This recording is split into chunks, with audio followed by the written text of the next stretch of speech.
So, with the recent news of former President Joe Biden being diagnosed with an extremely aggressive and advanced form of prostate cancer that has metastasized to his bones, Republicans, MAGA, Trump supporters are going absolutely off the wall with conspiracy theories. They are spinning them out like nobody's business. They have an insatiable appetite to continue to question everything, to promote conspiracies, even without evidence. And one conspiracy theory that I have to talk about with you is one that ironically kind of contradicts one that they had before, and one that ended up in one sense being proven right. So we all know that Joe Biden was removed from the ticket in 2024. He voluntarily stepped down. July 21st, I believe, was the date. And so Kamala Harris took over. And one thing that a lot of MAGA people were saying in the lead up to the 2024 election was Joe Biden's not going to be the nominee, even if he runs, even if he gets the nomination. And lo and behold, he wasn't. It was Kamala Harris. There were people like Vivek Ramaswamy saying it's going to be Michelle Obama. Obviously, that was totally false. It was totally baseless. Michelle Obama has no desire to run for office. She probably would not want to be president, even if she were to run for office. She'd want to be like something like a senator or a governor, not the president. I mean, holy cow, that's a ton of responsibility. Just because her husband's done it, like what? So they got that right, that Joe Biden would not be the nominee in 2024. There are a lot of Trump supporters, to their credit, who recognized that, yeah, he wasn't going to be the guy. He was not going to be the guy. And the whole reason that he was not the guy was the June 2024 presidential debate.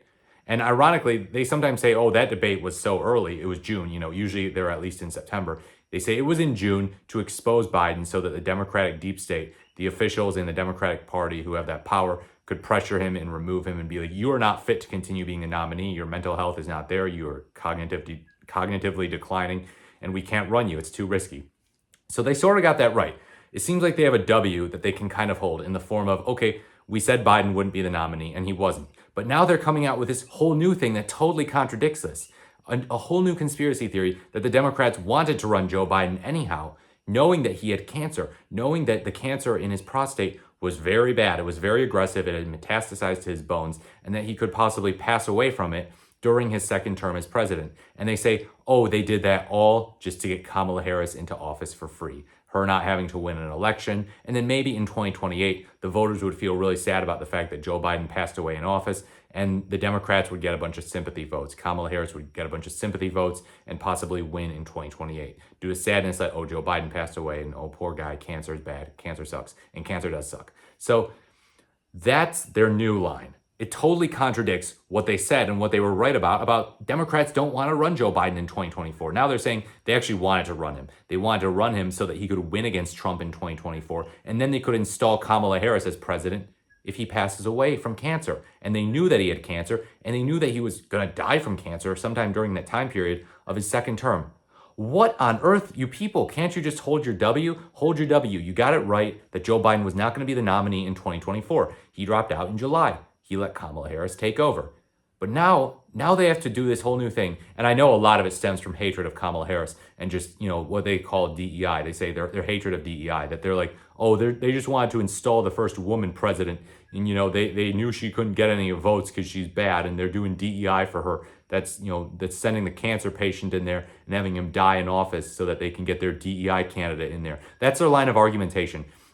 So yeah, a lot of it, of course, stems from just hatred of women and hatred of minorities. That was part of the thing with Biden, where originally they were saying he's not going to be the nominee. They're saying he's not going to be the nominee because they want to run a woman or a minority, and they want to get them in there and support DEI. That the Democrats, they don't want to run a white, straight, cisgender male who's very old again.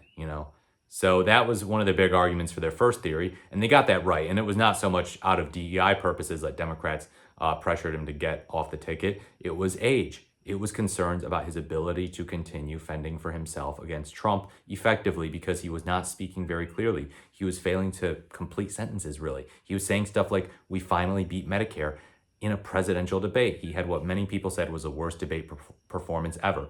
So yeah, they are very much motivated by spite towards Kamala Harris, towards women, minorities who are Democrats. That's where a lot of this conspiracy nonsense comes from. It also, as I said, comes from their insatiable appetite to question the deep state, question this vague, power that's looming over the country, that's trying to control you, and that is probably going to try and put a microchip in you or something like that. They constantly whine about that, and they're still going, oh, who was in control of the country? Who was in control of the country when Biden was president? Because he obviously couldn't be. First of all, here's the thing. Prostate cancer can metastasize very fast. Many people have had experience with this. They've had cancer metastasize very fast.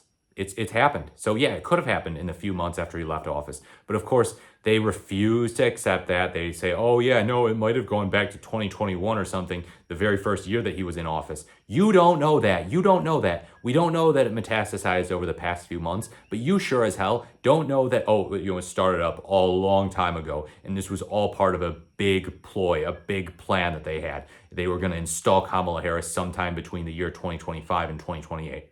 Total nonsense, total speculation and conjecture. And there's nothing wrong with taking this at face value that, yes, this guy who is 82 years old, as they love to point out when it's convenient for them, 82 years old, had a sudden cancer problem. Yeah, this stuff can arise very rapidly. Life can be fragile, especially when you get up there in age. It's really scary. Go on the cancer subreddit. People talking about their diagnoses when they're young, and they have something pop up all of a sudden, over the span of what seems like a few weeks or months. So yes, this is totally possible in Joe Biden's case. You people, MAGA, refuse to accept that because you want to keep promoting your conspiracy theories. This is anti-intellectualism at its finest. Anti-intellectualism being, oh yeah, no, we don't want to accept empirical studies. We don't want to accept any sort of academia. We just want to question the people in power. And in fact, part of the reason they question academia and intellectuals is that they see them as being the people in power. And sometimes they are. But yeah, they refuse. And you can't engage with someone like that. It's very difficult, I should say. You can engage with them, but they're not going to listen to empirical reality. They're just going to listen to their gut. And their gut says establishment bad, deep state bad, me angry. And those three things, those three ingredients together can be a recipe for a very unreasonable person. And by the way, don't you dare say, oh, the Trump assassination attempt, that was fake, because they will lecture you, they will scold you, they will call you insensitive, they'll say you're promoting violence. And I'm not saying it was fake, I think it was real. But there are plenty of people who have their questions, and I sort of understand them in a sense, their conspiracy that, oh, this was staged, this was a ploy, this was something to get Trump sympathy votes or something, to make him look cool, a good photo op, shaking your fist and yelling, fight, fight, fight. I don't think that was fake, but there are some people who say it's fake. And these people, these MAGA folk, they will say, oh, no, you can't question that at all. That's obviously real. But everything about Joe Biden and the Democratic establishment, this is all a conspiracy. We have to question everything. We have to advance contradictory conspiracy theories. First, that, oh, they're not going to run Joe Biden in 2024. By the way, that ended up being correct. And then, oh, they were going to run Joe Biden in 2024. But the reason they wanted to get him in there was not because they like him. It was to get Kamala Harris in there as the first woman president if he passes away from cancer. How on earth are you going to say those two things with a straight face? You think we have terrible memory, that we don't remember that you were advancing a totally different theory before that ended up being correct. These people. What are we going to do with them? What are we going to do with them to reason with them? But yeah, as I said, I mean, it's terrible that, the former president was diagnosed with cancer so soon after leaving office. There are a lot of U.S. presidents who have had short retirements, but, this is one of those things where it's like, yeah, it could make his retirement really short, but, he was so old. So yeah, I stand by a lot of the things I said about how Democrats should have been more careful in 2020. Democratic voters should have been more careful. They should have considered, how will Joe Biden be doing 4 years from now? And I don't think they adequately considered that. That's not to lecture you if you voted for him in the 2020 primary. It's just to point out, hey, we got to consider the holistic picture. You might like him because he was Obama's vice president. They took cool pictures together. He was an early supporter of same-sex marriage in 2012. And in fact, he supported it even before Obama did. And he was a big healthcare guy too, big with the Affordable Care Act, helped Obama. He said it was a big effing deal on a hot mic moment. You might like all that, but you have to consider all the other stuff too. All the other stuff, the personal stuff that doesn't necessarily relate to policy, but that could be a major thorn in his side and in the party side.